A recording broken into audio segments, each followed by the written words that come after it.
तुम मिल के संगत सारी, जय बोलो बंदी छोड़ किए तुम मिल के संगत। हमने सतलोक चलना है। सतलोक जाने की विधि क्या है? गीता जी अध्याय नंबर 8 के श्लोक नंबर 13 में कहा है। गीता ज्ञान दाता कहता है, गीता जी अध्याय नंबर 8 के श्लोक नंबर 13 में गीता ज्ञान दाता कहता है कि मेरी भक्ति करनी है तो मेरा केवल एक ओम नाम है। उस ओम नाम का जाप तू कर। उस ओम नाम के जाप से मेरे वाली जो साधना है, मेरे वाली गति है, उसको तू प्राप्त हो जाएगा। ब्रह्म की गति क्या है? ब्रह्म से प्राप्त होने वाली सुविधा क्या है? कि ब्रह्मलोक में ये प्राणी चला जाता है, महास्वर्ग में, और ब्रह्मलोक में जाकर के भी वो फिर वापस 84 लाख यानी जन्म मृत्यु के चक्कर में फिर भी रहता। लेकिन अन्य देवताओं की, ब्रह्मा विष्णु महेश या अन्य साधना से, दुर्गा की साधना से ब्रह्म साधना कुछ ज़्यादा टिकाऊ है। यहाँ मान लीजिए 100 वर्ष का समय है तो वहाँ 1000 वर्ष का समय ब्रह्मलोक में प्राप्त हो जाता है, लेकिन मृत्यु फिर भी है, जन्म मृत्यु फिर भी है। केवल एक सतलोक ऐसा स्थान है जहाँ जाने के बाद जीव की फिर कभी मृत्यु नहीं होती और कभी बूढ़ा नहीं होता वहाँ पर प्राणी। ये दो दुख हैं जीव को, और कोई किसी शरीर में कोई रोग नहीं, क्योंकि रोग वाला शरीर वहाँ नहीं है। ये ऊपर जो कवर है ये 5 तत्वों से बना हुआ, ये गड़ा सड़ा वहाँ पर नहीं है। वहाँ तो एक नूरी तत्व, एक नूरी शरीर आपको मिलेगा, एक ही तत्व का। उसमें ना कोई सिर में दर्द, ना बीपी आई हो, ना लो है, ना कोई रोग बने। गीता जी अध्याय नंबर 7 के श्लोक नंबर 18 में गीता ज्ञान दाता कहता है कि मेरी साधना भी अनुत्तम है। अनुत्तम माने अश्रेष्ठ, व्यर्थ, घटिया। सत्संग बहुत सुने हैं, क्योंकि जो परमात्मा की, जो पिछले जन्म का संस्कारी हंस है, जो पिछले जन्मों में मानव शरीर से ही आया है और पिछले जन्म में कोई भक्ति कर रहा था, वो वर्तमान में भी परमात्मा की भक्ति के बिना नहीं टिक सकता, वो रह ही नहीं सकता। वो बहन भाई कहीं ना कहीं कोई साधना प्रभु की अवश्य कर रहे होते हैं, जैसा भी उसको आसपास से प्राप्त होता है। आपने परमात्मा की महिमा के विषय में गाने गुणे भी बहुत सुने होंगे, कथा भी बहुत सुनी होंगी। आपके अंदर विशेष प्रेरणा भी बनी है कि भगवान की भक्ति करनी ही चाहिए। गाने गुणे बहुत सुने हैं, बजले रे भगवान तेरा काम आवेगा। अब जब तक हमने यही नहीं मालूम कि वो भगवान कौन है, यही पता नहीं कि वो परमात्मा कौन है, कौन से भगवान की भक्ति हमने करनी चाहिए और पूर्ण मोक्ष प्राप्ति का कौन सा साधन है, कौन सी विधि है, तो तब तक हमारी साधना कोई भी हम कर रहे हैं, चाहे कितनी लगन से कर रहे हैं, कितनी ही कठिनता से कर रहे हैं, वो सारी व्यर्थ है, कति फिजूल, व्यर्थ, यूजलेस। तो इसलिए हमने सबसे पहले ज्ञान को आधार बनाना पड़ेगा। हम प्रस्थान करने से पहले, जैसे हम दूर देश में जाते हैं तो जाने से पहले हम रास्ता की खोज करते हैं, इधर उधर से पता करते हैं कौन से रास्ते से वहाँ जाया जाएगा। तो फिर हम उस रास्ते का को पूर्ण रूप से निश्चय करके फिर चलते हैं, हम पहुँच जाते हैं। इसी प्रकार परमात्मा के पाने की पहले तो ये सोचें कि हमने किस भगवान की भक्ति करनी है, ये निष्कर्ष निकालें। उसके बाद उस पूर्ण कौन है, वो सर्वशक्तिमान जिससे जो हमें सर्व सुख दे। फिर उसकी वे ऑफ वर्शिप कौन सी है, उसको कहाँ से तलाश करें, वो सत्य है या असत्य है, इसका निर्णय कैसे करें, ये सब ज्ञान हमें होना चाहिए। तब हम भक्ति करेंगे। फिर परमात्मा पाना कठिन नहीं है, हमें साधना मिलनी और परमात्मा के विषय में ज्ञान होना मुश्किल है। अब आपको श्रीमद् भगवत गीता का कुछ निष्कर्ष सुनाएंगे। पुण्यात्माओं, ये श्रीमद् भगवत गीता ये किसी धर्म या विशेष व्यक्ति के लिए नहीं है। ये पवित्र चारों वेद, पवित्र श्रीमद् भगवत गीता उस समय लिपिबद्ध की गई थी श्री वेद व्यास जी द्वारा, जिसमें कोई धर्म नहीं था, ना हिंदू था, ना मुसलमान, ना सिख, ना ईसाई। केवल एक मानव धर्म समझो, मानवता धर्म था। तो सभी ये जो सदग्रंथ हैं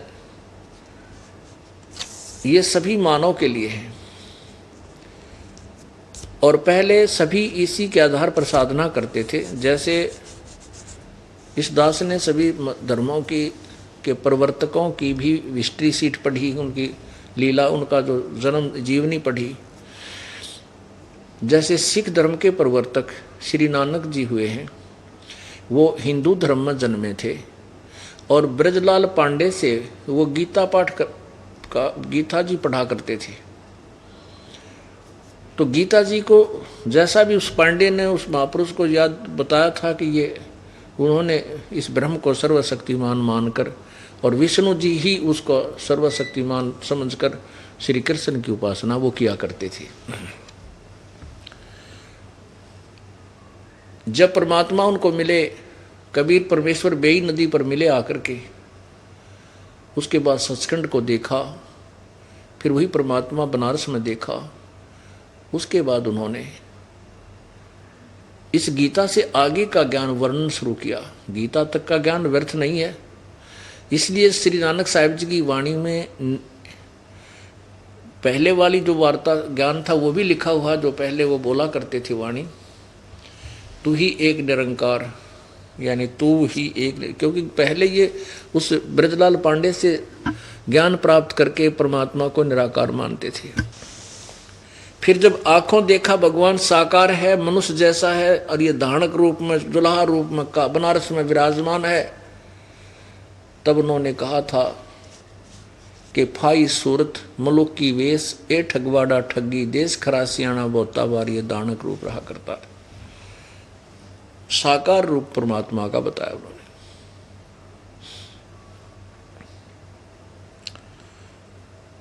तो इसलिए हमने सबसे पहले पवित्र गीता जी को समझना। चारों वेदों का निष्कर्ष है पवित्र श्रीमद् भगवत गीता। सबसे पहले हम निष्कर्ष निकालेंगे कि किस भगवान की भक्ति करें और किस परमात्मा की भक्ति नहीं करनी है, जो हमारे सदग्रंथों में कहा गया है। गीता जी अध्याय नंबर 16 के श्लोक नंबर 23 में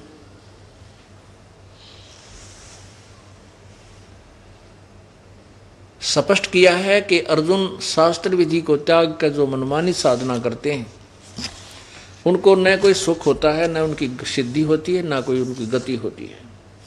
देखिएगा पवित्र श्रीमद् भगवत गीता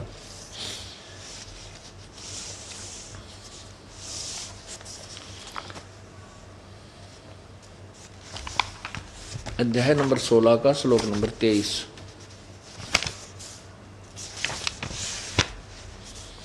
ये है अध्याय नंबर 16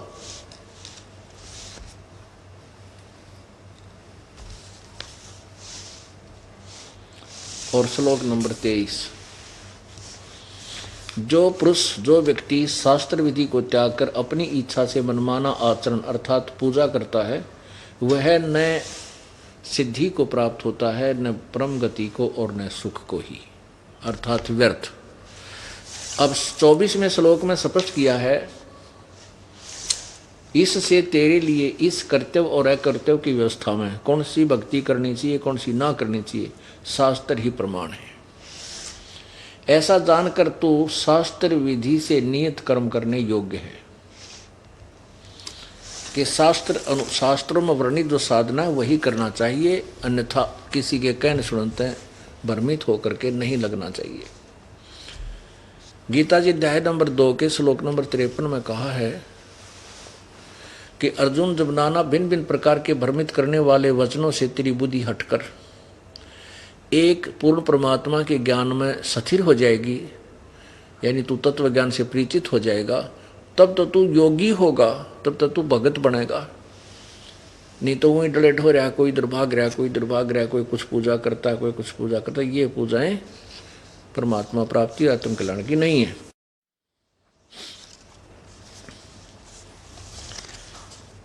अब हम आपको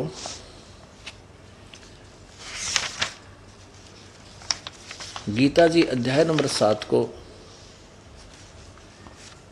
आपके समक्ष दिखाते हैं।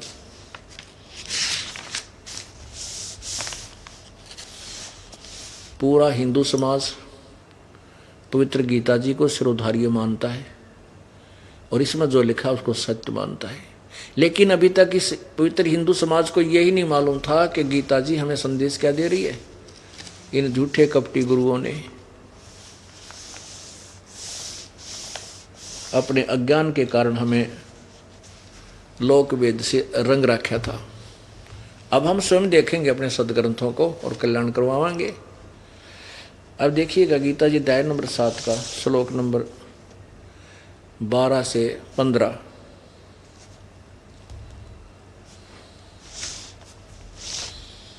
अध्याय 7 का श्लोक नंबर 12।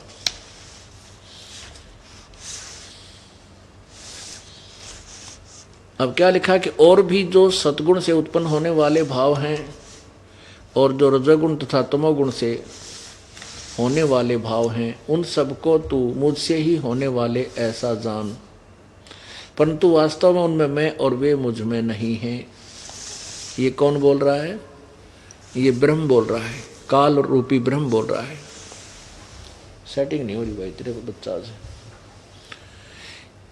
ये काल रूपी ब्रह्म जो ब्रह्मा विष्णु महेश का पिता है, ये श्री कृष्ण जी में प्रवेश करके और ये गीता का ज्ञान बोल रहा है। इसने युद्ध करवाना था, अर्जुन युद्ध करने से मना कर जाता है और काल चाहता था कि ये सारे मरे खत्म हो, इसलिए श्री कृष्ण नहीं युद्ध के लिए प्रेरित करता, अर्जुन को कह देता चल भाई वापस, क्योंकि श्री कृष्ण जी ने तो कह दिया था भाई मैं युद्ध नहीं करूंगा, मैं हथियार भी नहीं उठाऊंगा। एक तरफ मेरी सेना होगी, एक तरफ मैं होऊंगा और मैं हथियार भी नहीं उठाऊंगा, मैं लड़ू नहीं तुम्हारे साथ। और फिर जब अर्जुन मना कर रहा है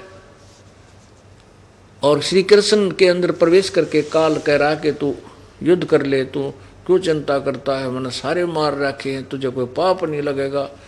अब अर्जुन उसको उलझाना चाहता है कि किसी तरह पीछा छोड़ा युद्ध ना हो, तो उसने ज्ञान चर्चा शुरू कर दी।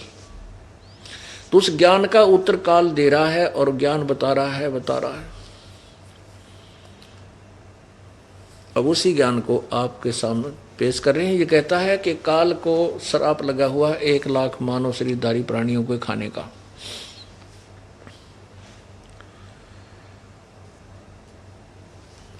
इसने अपने तीनों पुत्रों को एक एक गुण युक्त कर रखा है। रजगुण ब्रह्मा, सतगुण विष्णु, तमगुण शिव जी। रजगुण से प्रभावित होकर के प्रभावित होकर के प्राणी, सभी प्राणी संतान उत्पत्ति करते हैं। सतोगुण से प्रेरित होकर एक दूसरे में ममता होती है और तमोगुण से प्रभावित होकर के ये कत्लेआम कर देते हैं। और ये जो शंकर भगवान है ये तमोगुण युक्त है, ये सब का संहार करता है।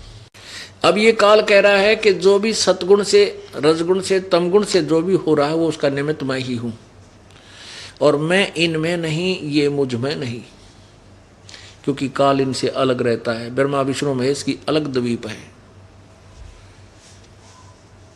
ब्रह्मा से उत्पत्ति, विष्णु से सतीथि और शंकर से संहार। कहता है तीनों जो भी हो रहा है इन तीनों से वो उसका निमित्त मुख्य कारण मैं ही हूं, लेकिन मैं इनके अंदर नहीं हूं, मैं इनसे बाहर रहता हूं।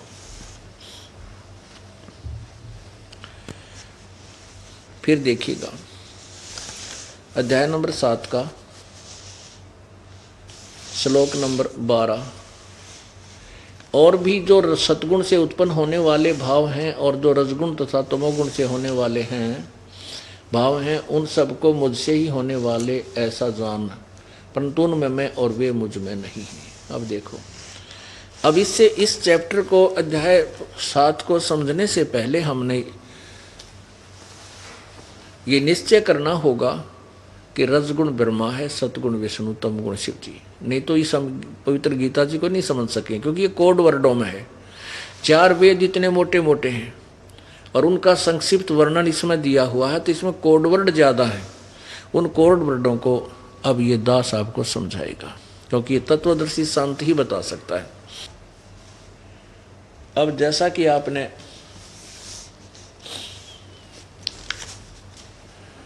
अभी श्रीमद् भगवत गीता को ना श्री देवी भागवत को देखा था, विष्णु जी खुद कह रहे हैं कि तेरे में ब्रह्मा तेरे में तो रजोगुण शक्ति और मेरे में सतोगुण और शंकर में तमोगुण शक्ति का संचार हुआ, अर्थात रजगुण ब्रह्मा है, सतगुण विष्णु, तमगुण शिव जी। फिर भी तीसरे स्कंद में स्पष्ट किया है, ये देखिएगा, श्री मद देवी भागवत गीता प्रेस गोरखपुर से प्रकाशित, संपादक हनुमान प्रसाद पोदार, चिमनलाल गोस्वामी, मुद्रक हैं, प्रकाशक एवं मुद्रक गीता प्रेस गोरखपुर, गोविंद भवन कार्यालय, कोलकाता का संस्थान। इसको देखो 123 पृष्ठ पे।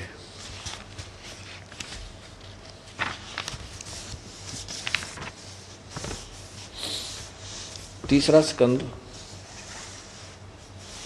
पृष्ठ 123 और अध्याय ये 4-5, ये 5 चौथा अध्याय है। विष्णु जी कह रहे हैं दुर्गा को, तुम शुद्ध स्वरूपा हो, ये संसार तुम्ही से उद्भासित है, हो रहा है। मैं ब्रह्मा और शंकर हम सभी तुम्हारी कृपा से विद्यमान हैं। हमारा आविर्भाव माने जन्म, तिरोभाव माने मृत्यु हुआ करता है। केवल तुम ही नित्य हो, जगत जननी और प्रकृति और सनातनी देवी हो। इससे स्पष्ट हो गया कि ब्रह्मा विष्णु महेश नाशवान है, इनका जन्म और मृत्यु होता है। दूसरी बात क्या सिद्ध होती है? भगवान शंकर बोले, देवी यदि महाभाग विष्णु तुम्ही से प्रकट हुए हैं तो उनके बाद उत्पन्न होने वाले ब्रह्मा भी तुम्हारे बालक हुए, तुम्हारे ही बालक हुए। फिर मैं तमोगुण लीला करने वाला शंकर क्या तुम्हारी संतान नहीं हुआ? अब तमोगुण लीला करने वाला शंकर अर्थात मुझे भी उत्पन्न करने वाली तुम ही हो। अब इसे सिद्ध हो गया कि ये दुर्गा से उत्पन्न हुए हैं, दुर्गा के बेटे हैं तीनों। अब नीचे देखो, इस संसार की सृष्टि, स्थिति और संहार करने में तुम्हारे गुण सदा समर्थ हैं। इन्हीं तीनों गुणों से उत्पन्न हम, तीनों गुणों ब्रह्मा विष्णु एवं शंकर नियम अनुसार कार्य करने में तत्पर रहते हैं। अब ये तो है गीता प्रेस गोरखपुर से प्रकाशित इस पवित्र श्री देवी मद देवी भागवत ने स्पष्ट किया, रजगुण ब्रह्मा है, सतगुण विष्णु, तमगुण शिव जी। अब आगे इसी देवी भागवत में आपको दिखाते हैं जो बंबई प्रेस से छपी है और उसके प्रकाशक हैं खेमराज श्री कृष्ण दास प्रकाशन बंबई वाले। इसमें स्पष्ट किया है, ये शंकर भगवान कहता है कि मैं रजगुण क्यों, तमगुण क्यों बना दिया, ब्रह्मा रजगुण क्यों बना दिया, विष्णु जी को सतोगुण क्यों बनाया। ये देखिएगा श्रीमद देवी भागवत हिंदी टीका सहित भाग 1।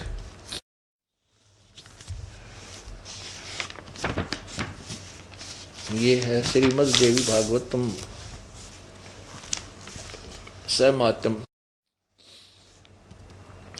खेमराज श्री कृष्ण दास प्रकाशन बंबई।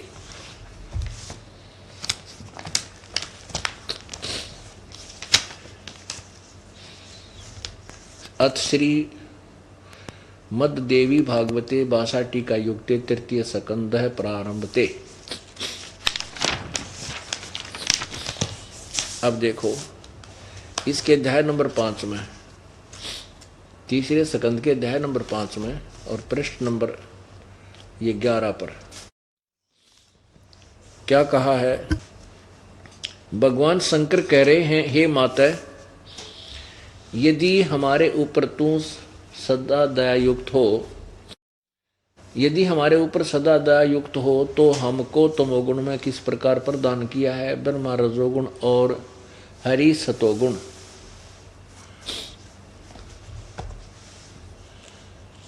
युक्त किए हैं। अब देखो, आपने ये पढ़ा 8वां श्लोक, 7वां अंत हुआ। अब इसी का संस्कृत में हम देखते हैं, 7वां अंत हुआ, 8वां प्रारंभ हुआ। यदि दया धर्मना न सदाम्बिके कथम अहम विहित च तमोगुण। मुझे किस प्रकार तमोगुण बना दिया, यदि आप हमारे ऊपर दयालु हो, इसे बूढ़े काम में मैं क्यों लाया, इसे बुरे क्रम में सबको मारूं। और कमल से उत्पन्न होने वाले ब्रह्मा रजोगुण संभव, रजोगुण क्यों बना दिया। सुवित किमु सतोगुण हरि, और हरि यानी विष्णु को सतोगुण क्यों बनाया। इति सिद्धम के रजगुण ब्रह्मा है, सतगुण विष्णु, तमगुण शिव जी। बस अब गीता जी का ज्ञान आपके समक्ष स्पष्ट होगा। आप देखिए, अब श्रीमद् भगवत गीता जी को पढ़ रहे हैं, अध्याय नंबर 7 है।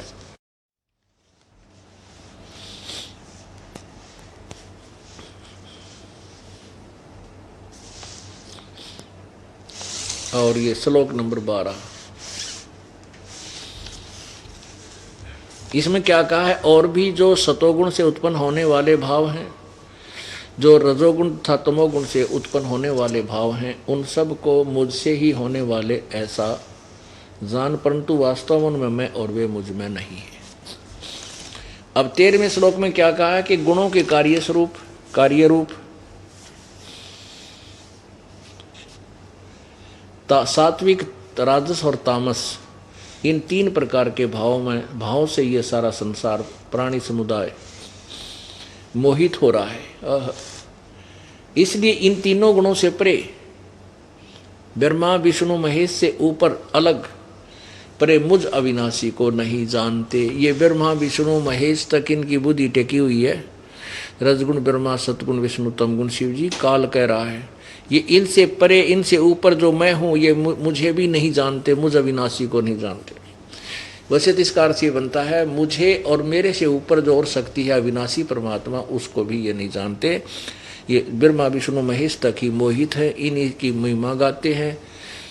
जैसे विष्णु रूप में श्री कृष्ण जी आगे विष्णु अवतार बनकर कृष्ण जी ने कंस गढ़ दिया, शिशुपाल मार दिया, चाणोर ठोक दिया ठाके, इससे ये हीरो पाक गया, हम इनके गुणगान लाएंगे।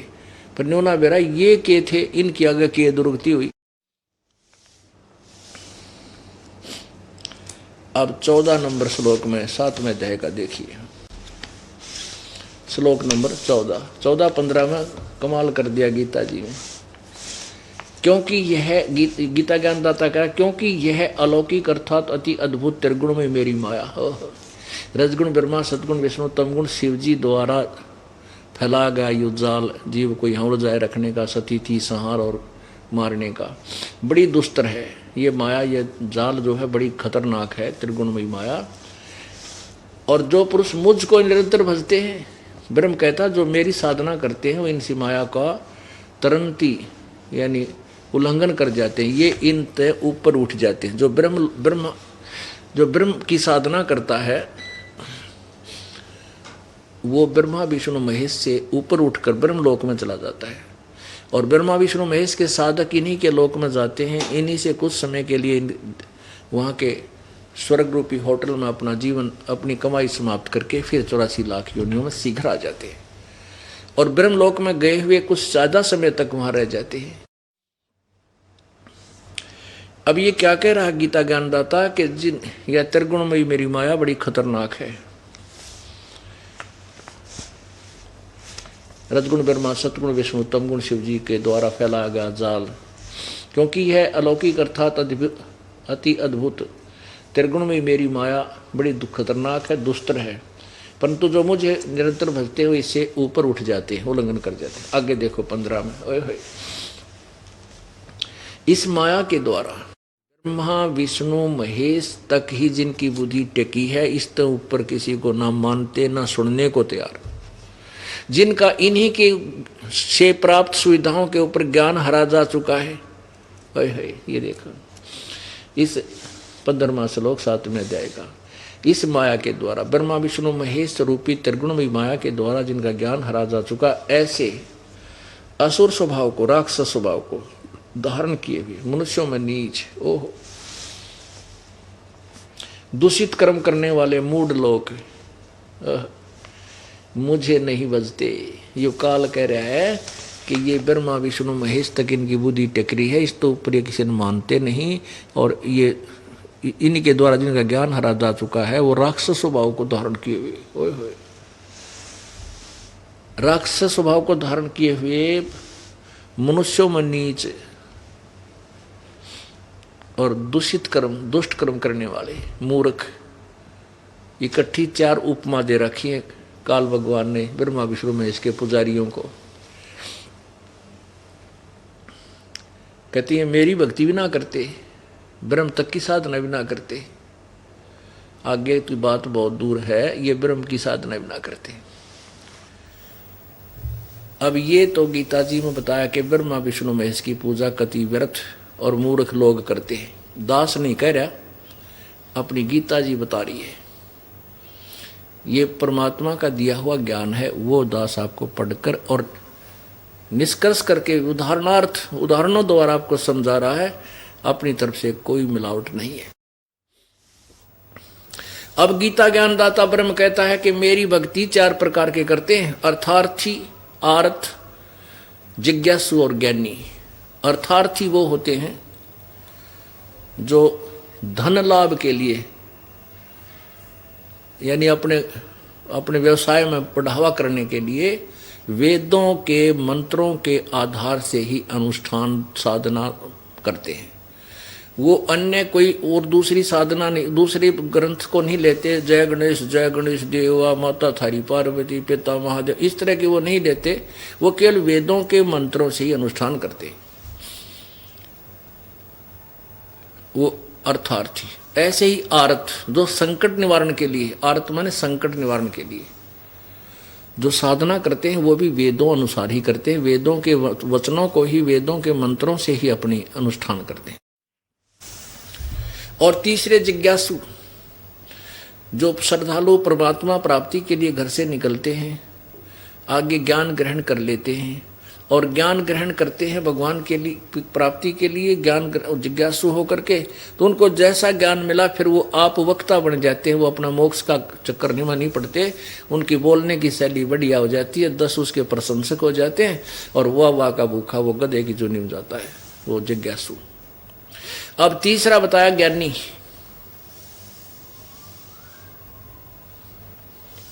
अब चौथे बताए ज्ञानी कि मेरी भक्ति 4 प्रकार के करते, अर्थार्थी, आर्थ, जिज्ञासु और ज्ञानी। अब ज्ञानी उनको कहा है कि जिनको ये पता चला कि मनुष्य जीवन बार बार नहीं मिलता और मनुष्य जीवन में परमात्मा की प्राप्ति करना अति आवश्यक है, अन्यथा को किसी योनि में हम इस अवसर को प्राप्त नहीं कर सकते। फिर उस ज्ञानी को यह भी पता चला कि वेदों में लिखा है केवल एक परमात्मा की भक्ति करनी चाहिए, अन्य देवता की, किसी भगवान की पूजा नहीं करनी चाहिए। वो पूर्ण परमात्मा ही मोक्ष के भजन से, साधना से ही मोक्ष होता है। उन्होंने वेदों को पढ़ा, अपने आप निष्कर्ष निकाल लिया उन ज्ञानी आत्माओं ने कि ओम नाम का जाप इसमें लिखा है। यजुर्वेद अध्याय नंबर 40 के श्लोक नंबर 15 में कहा है कि ओम कर्तु समर, कलवे समर और कर्त्युम समर। ओम नाम का जाप काम करते करते सुमन कर, विशेष कसक के साथ समन कर, अपना परम मनुष्य जीव का परम करते समझ कर ओम नाम का जाप कर। तो इन्होंने वेदों से ओम नाम का जाप तो मान लिया, भाई ओम ही नाम है जाप करने का। लेकिन इन्होंने ये नहीं देखा कि उसमें 40वें अध्याय के, यजुर्वेद 40वें अध्याय के मंत्र नंबर 10 और 12 में ये भी तो कहा है कि उस पूर्ण परमात्मा, यानी वेद ज्ञान ब्रह्म दे रहा है, वह कहता है कि उस परमात्मा के विषय में, पूर्ण ब्रह्म के विषय में कोई तो साकार बताता है, कोई निराकार बताता है। वास्तविक ज्ञान तो को तत्वदर्शी संत बताएंगे, उनसे पूछो। ऐसे गीता जी अध्याय नंबर 4 के श्लोक नंबर 34 में कहा है कि तत्व ज्ञान, उस पूर्ण परमात्मा के वास्तविक ज्ञान को तत्वदर्शी संतों से पूछो, फिर वो जैसे मार्गदर्शन करें वैसे उनकी अनुसार साधना करो, तुम पूर्ण रूप से मुक्त हो जाओगे। अब उन ज्ञानी आत्माओं की बुद्धि यहीं टिकेगी कि वेदों में ओम मंत्र है और ये पूर्ण परमात्मा का है और यही ब्रह्म ही वो पूर्ण परमात्मा है। इनकी नाप पर निष्कर्ष निकाल लिया। तत्वदर्शी संत के अभाव से इन्होंने आप पर निष्कर्ष निकाल लिया। परमात्मा कहते हैं सतगुरु बिन काहू न पाया ज्ञाना, जो थोथा वो छड़े किसाना। सतगुरु बिन वेद पढ़े जो प्राणी, समझे न सार रहे अज्ञानी। सतगुरु तत्वदर्शी संत के बिना यदि कोई वेद भी पढ़ता है वो उसके निष्कर्ष को नहीं समझ सकता, वो अज्ञानी रह जाता है। अब क्या बताया है कि जो ज्ञानी हैं उनको ये तो पक्का हो गया, वो और पूजा नहीं करते, वो केवल ब्रह्म साधना यानी ब्रह्म को सुप्रीम पावर मान के ओम नाम उसका मंत्र जाप कर उसी का जाप करते, और साथ में वो लोक वेद काल के द्वारा घुसेड़ा हुआ या डुप्लीकेट ज्ञान तप भी करते हैं। तप जैसे ब्रह्मा को कहा था तपो तपो कर वाक्य सुनाया, लो कर चोबल मेरी माया। आकाशवाणी कर दी ब्रह्मा को तप करो। ब्रह्मा तप करने लग गया डरता कि अब ब्रह्मा ने सोची भगवान की वाणी है या तप, ये भी परमात्मा का ज्ञान है, लेकिन ये था काल की बीमारी। तो इन ऋषियों ने वेदों से तो मंत्र ले लिया और उस ब्रह्मा आदि से सुना हुए ज्ञान लोक वेद से तप करने की प्रक्रिया अपना ली। अब जब तप करते हैं तो ओम नाम छूट जाता है इनका, बस फिर तो तप कर समाधि लग जाती है। ऊपर लोग देखते रहते हैं, घूमते रहते हैं, ऊपर के नज़ारे देखते रहते हैं, तो ऐसे हजारों वर्षों तक बैठे रहते हैं काफ़ी समय तक, और फिर इनमें सिद्धियाँ आ जाती हैं। ये सिद्धियाँ इस जीव की शत्रु होती हैं। गीता जी अध्याय नंबर 7 के श्लोक नंबर अब 18 में 16 आपको सुना दिया, 17 सुना दिया। 18 में कहा है कि ये ज्ञानी आत्मा, जो ज्ञानी चौथे प्रकार के जो ज्ञानी हैं, ये है तो अच्छी आत्मा, लेकिन इनको तत्वदर्शी संत ना मिलने से इन्होंने आप जो निष्कर्ष निकाल लिया और आप ही मेरे वाली सा घटिया साधना में आश्रित रहे। अब देखिएगा, अब पढ़ोगे गीता जी आपके तुरंत समझ में आएगा। ये देखिएगा,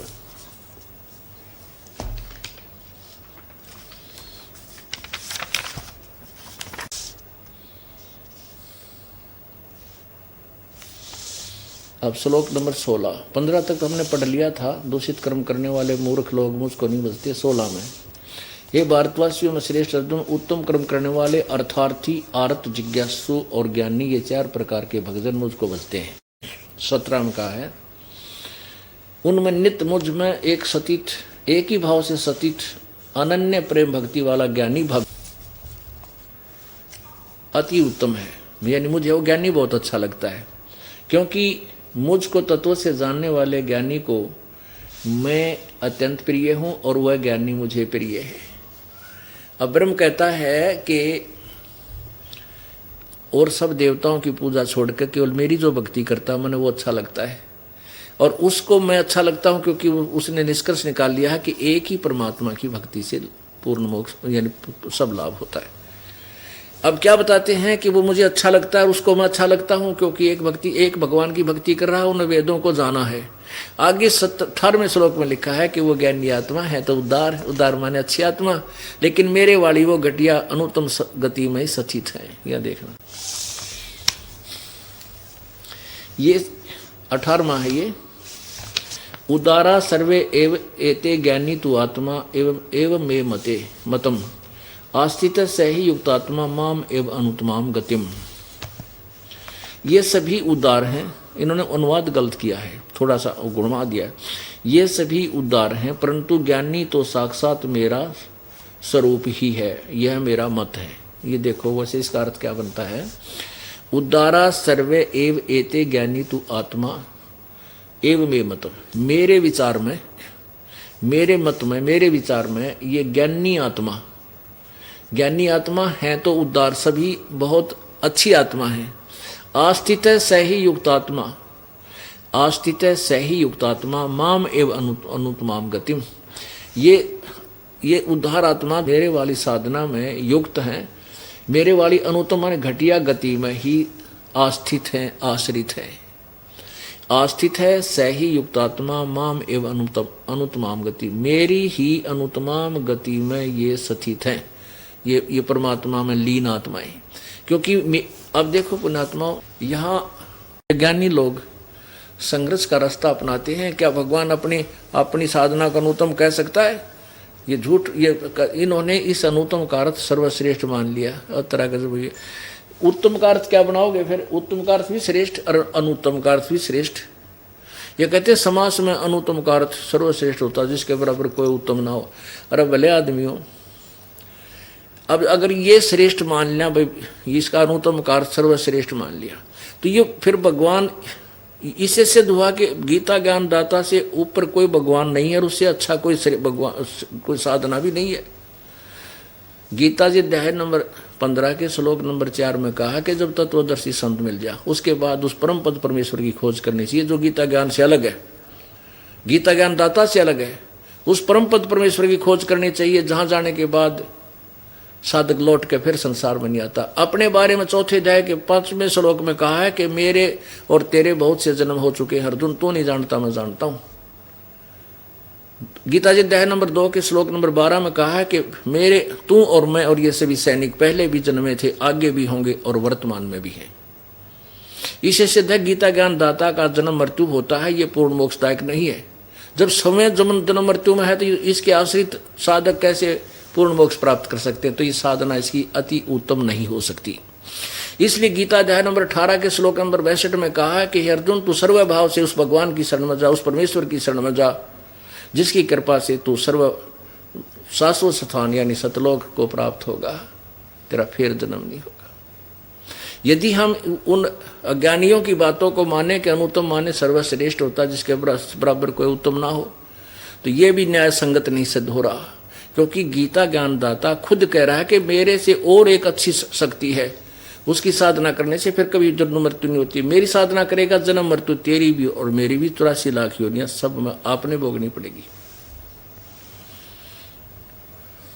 ये देखना गीता जी अध्याय नंबर 7 का श्लोक नंबर 18, उदारा सर्वे एवेति ज्ञानी तु आत्मा एव मे मतम। मेरे विचार में ये सभी ज्ञानी आत्माएं जो चौथे नंबर की हैं, ये सभी अच्छी हैं, उदार हैं। आस्थित से ही युक्त आत्मा माम एवं अनुत्तमाम गतिम, ये सभी भगवान में लीन आत्मा, मेरे वाली भगवान चाहने वाले जो आत्मा है, ये मेरे वाली अनुत्तम, अनुत्तम माने ने अति उत्तम लिख दिया है। तरह का जो भैया अति घटिया लिखना था, गति मेरे वाली गति में अच्छी प्रकार आश्रित है, मेरे वाली में ही आश्रित है इनको, क्योंकि तत्व ज्ञान नहीं। आगे देखो 19 में स्पष्ट होता है, 19 में 7वें अध्याय के 19वें श्लोक में क्या कहा कि बहुनाम जन्मानाम अंते ज्ञानवान माम प्रपते वासुदेव सर्वम इति स महात्मा सुदुर्लभ है। अब गीता ज्ञानदाता कहता है कि बहुनाम जन्मानाम अंत, बहुत जन्मों के किसी अंत के जन्म में कोई ज्ञानवान ज्ञानी आत्मा मेरी ब्रह्म साधना करता है, और वासुदेव सर्वमिति स महात्मा सुदुर्लभ है, ये बताने वाला कि वो पूर्ण परमात्मा, वो सारी वासुदेव माने का अर्थ होता है जो सबके ऊपर जिसका शासन हो, सबके ऊपर जिसकी स्थिति हो, जो सर्वव्यापक हो, यानी सब पर पूरे विश्व ब्रह्मांडों में उसकी सत्ता हो, उसको वासुदेव कहते। अब जैसे ब्रह्मा विष्णु जी को हम वासुदेव कहते हैं, श्री कृष्ण को नहीं। वासुदेव श्री कृष्ण जी के पिता का नाम था, श्री कृष्ण वासुदेव नहीं था, वासुदेव का बेटा था। और वासुदेव वेदों से नाम लेकर के ब्राह्मण लोग यानी गुरु लोग अपने यजमानों के बच्चों के नाम लिखा कर रखते हैं बढ़िया वाले। तो वासुदेव पूर्ण परमात्मा के लिए ही शब्द है। वासुदेव माने सबके ऊपर शासन करने वाला और सर्वव्यापक, जिसकी सत्ता पूरे ब्रह्मांडों में हो, वो उसको वासुदेव यानी सर्वशक्तिमान भगवान कहते हैं। जैसे ब्रह्मा विष्णु महेश एक ब्रह्मांड में केवल 3 लोकों में, स्वर्गलोक, पृथ्वीलोक और पाताल लोक में ही इनकी सत्ता है, ये पूरे ब्रह्मांडों पर व्यापक नहीं है, ये वासुदेव नहीं है। इनके पिता ब्रह्म 21 ब्रह्मांडों के ऊपर मालिक हैं, ये सर्वव्यापक नहीं है, ये वासुदेव नहीं है। पर ब्रह्म केवल 7 संख्य ब्रह्मांडों के ऊपर मालिक है, पर ब्रह्म भी वासुदेव नहीं है। पूर्ण परमात्मा, पूर्ण अक्षर ब्रह्म यानी कबीर परमेश्वर का असंख्य ब्रह्मांडों पर इंक्लूडिंग ब्रह्म के 21 ब्रह्मांड और परब्रह्म के 7 संख्य ब्रह्मांड, इन सब के ऊपर परमात्मा कबीर जी व्यापक हैं, पूर्ण ब्रह्म व्यापक है, वो वासुदेव है। अब ये क्या बता रहा है कि वासुदेव सर्वमिति, ये बताने वाला कि वो सर्वव्यापक परमात्मा यानी पूर्ण परमात्मा ही सब कुछ है, वही पूजा के योग्य है, वही यज्ञों में प्रतिष्ठित है, वही सर्व सुखदायक है, वही पाप नाशक है, वही पूर्ण मोक्षदायक है। ये बताने वाला महात्मा तो बड़ी मुश्किल से मिलेगा अर्जुन तुझे, स महात्मा सुदुर्लभ है। ये देखिए 19 में कहा है कि बहुनाम जन्मानाम अंते ज्ञानवान माम प्रपते, बहुत ही जन्मों के अंत के जन्म में ये ज्ञानी, कोई ज्ञानी मेरी भक्ति करता है। और वासुदेव है सर्वमिति, वासुदेव ही सब कुछ है, वो पूर्ण परमात्मा ही सब कुछ है, वह सर्वशक्तिमान है, तीनों लोकों में प्रवेश करके सबका धारण पोषण वही करता है, सबका पालनहार वही है, सृष्टि रचनहार वही है। ये बताने वाला स महात्मा सुदुर्लभ है, वह महात्मा तो बड़ी मुश्किल से मिलने वाला है। कोटों मध्य कोई नहीं रह झूमकरा, अरबों में कोई गर्क सुनो रही झूमकरा, तत्व भेद कोई ना कह रे झूमकरा, यो पैसे ऊपर नाच सुनो रही झूमकरा। यहाँ पर हमारे भक्त ज्ञान से परिचित हो जाते हैं, वो फिर जाते हैं, उनको कोई संत मिलता है जो नकली, कोई मंत्र मिलता है, उनके जाके उनको समझाने की चेष्टा करते हैं कि भाई क्यों अपना जन्म बिगाड़ रहा है, तो नकली संत महंत बना बैठा, ना तेरे पास ज्ञान है, ना तेरे पास कोई समाधान है, तो भी पशु बनेगा, गधा बनेगा, और साथ में अनुयायी इतने 100, 50 हजार 2000 उड़ रखें, इनको भी नरक ले जाएगा। अब इस ज्ञान से परिचित होकर के वो भयभीत तो हो जाते हैं, क्योंकि वो परमात्मा के लिए निकले थे, अब उनको रास्ता मिला नहीं तो प्रभु बन बैठे। तो उनके सामने क्या समस्या आती है कि हम नाम भी ले लें, जैसे यहाँ आते हैं वो बंठन का दाढ़ी दूढ़ी बढ़ाकर ऋषि बन के आते, हम कहते हैं नाम लेने से पहले ये सारे बाल बुल कटवा, नहीं तो फिर ठगेगा दुनिया ने। तो वो कहते हैं कि बाल तक कटवा लो, फिर मेरी रोजी रोटी कैसे चलेगी, यानी मैंने फिर टूक कौन देगा, मुझे संत कौन मानेगा, रे तेरा गजब वही हो, 2 रोटी भगवान नहीं देगा तेरे को, जो उसके लिए निकला है तू, माँ के पेट में पाला, और बाहर सबकी व्यवस्था उसने कर रखी। कहते नट पेरना कंदर सासी मांगते हैं बठियारे, जिनकी सुरती लगे सतगुरु में वो मोती देवे उधारे। वो तोरों को सुख दिया अगर निकम में तेरी साधना ठीक हो ना, तो एक रोटी अगर चक्कर में पड़ रहा है। तो यहाँ क्या बताना चाहते हैं कि करोड़ संतों में तो तुझे ये तत्व उस परम पिता परमात्मा के बारे में बताने वाला कोई संत नहीं मिला, अरबों में कोई एक संत मिलेगा, अरबों में। पुण्यात्माओं, एक गांव में अगर 15,000 की आबादी है, जिसमें 10,000 तो बालक पाओगे छोटे छोटे, और बाकी 5,000 लाले व बड़े बुजुर्ग जवान, तो उन 5,000 के 5,000 गुरु पाएंगे। कैसे?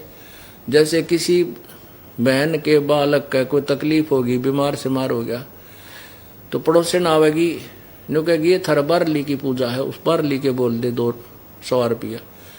दूसरी आओगी, नो कहे भीतरली के बोल दे। तीसरी आओगी, नो कहे थारा श्याम जी की पूजा, उसका कि मैं रख दे।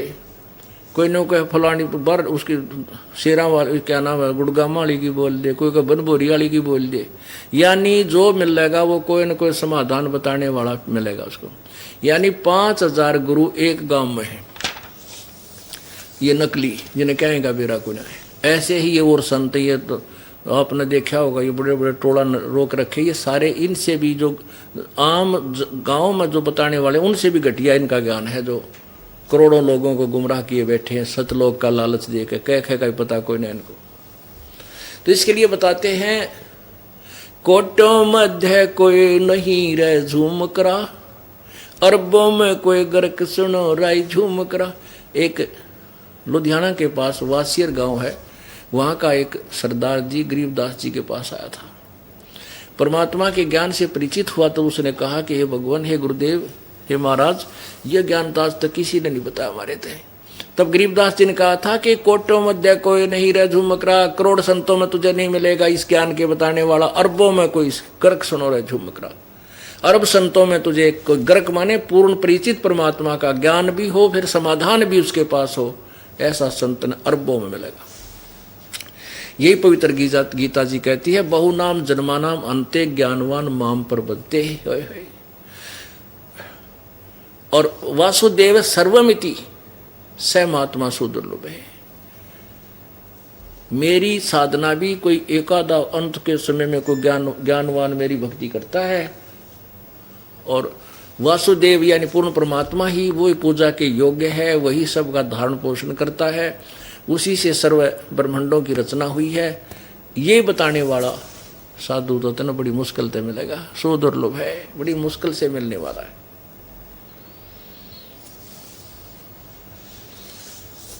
तो पुण्यात्माओं, सबसे पहले तो हमने निष्कर्ष निकालना होगा कि कौन से भगवान की भक्ति करें,